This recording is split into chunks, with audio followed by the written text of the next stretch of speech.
For Pacifica Radio, I'm Scott Baba. A beefed-up firefighting force is staged around Los Angeles to attack flare-ups or new blazes, and anxious residents are prepared for the worst today as dangerous winds are expected to build a week after massive infernos destroyed thousands of homes and killed at least 24 people.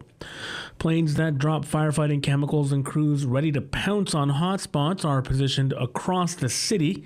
Dozens of water trucks are in place to replenish supplies after hydrants ran dry last week.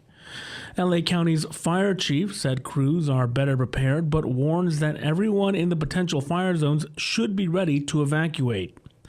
California Governor Gavin Newsom said the state legislature would be expanding its ongoing special session in order to provide $2.5 billion in disaster relief for those impacted by the fires. I had an opportunity to talk to community leaders about an expanded special session to move $2.5 billion to help those families, businesses, congregations, parishioners that have been impacted by the Eaton fire, by fires throughout the Southern California region. This $2.5 billion will get our schools open a little faster, help us with emergency and disaster response, and begin the process of helping people get back on their feet. Meanwhile, Republicans, including House Speaker Mike Johnson, have said they want to put conditions on wildfire aid to California. Catherine Carley reports. Wyoming Republican John Barrasso says California must meet requirements before Congress will send disaster aid. I expect that there will be strings attached to money that is ultimately approved, and it has to do with being ready the next time because this was a gross failure this time. The Coal State senator did not blame climate change, but says liberal diversity policies hampered fighting the fires that have destroyed more than 10,000 homes and businesses. California fire officials say the water infrastructure was just not built for urban fires of this size. I'm Catherine Carley for Pacifica Network and Public News Service. Officials say Hamas has accepted a draft agreement for a ceasefire in the Gaza Strip and the release of dozens of hostages. Mediator Qatar said Israel and the Palestinian militant group were at the, quote, closest point yet to sealing a deal. Nayeon Kim reports. More than 15 months after the war in Gaza began, Israel and Hamas appear to be on the brink of a ceasefire agreement. Officials in Qatar expressed mounting optimism that a deal can be reached in the coming days. They're under renewed pressure to halt the conflict in the lead-up to Donald Trump's January 20 inauguration. In Israel, dozens of protesters formed a human chain outside the parliament, demanding a deal to release all hostages held in Gaza.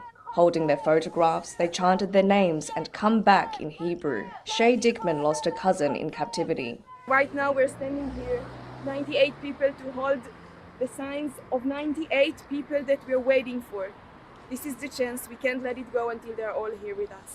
Israel and Hamas have been holding indirect talks for more than a year, which have repeatedly stalled over issues including the withdrawal of Israeli forces and whether the ceasefire will be permanent. I'm Nayeon Kim.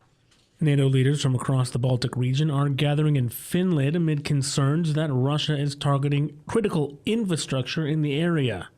Trent Murray reports.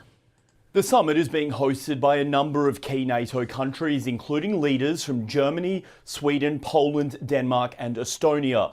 It comes after several incidents in which Russian crewed vessels allegedly deliberately dragged their anchors along the seabed, severing undersea electricity and telecommunications cables.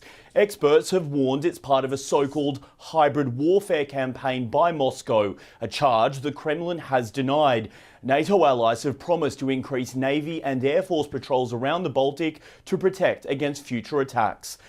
Trent Murray, Berlin. A report has been released on President-elect Donald Trump's efforts to overturn the results of the 2020 election. Ed Donahue reports. Special counsel Jack Smith says his team stood up for the rule of law and believes Donald Trump would have been convicted if voters had not returned him to the White House. Smith repeated much of what he said at the start of the investigation in 2023 when he called the Capitol riot an unprecedented assault on the seat of American democracy. It was fueled by lies. Lies by the defendant targeted at obstructing a bedrock function of the U.S. government, the nation's process of collecting, counting, and certifying the results of the presidential election. Smith's report was released less than a week before Donald Trump's inauguration. On his social media platform, the president-elect says the voters have spoken. He is innocent. And Jack Smith is a lame-brained prosecutor who was unable to get his case tried before the election. Ed Donahue, Washington. I'm Scott Baba for Pacifica Radio.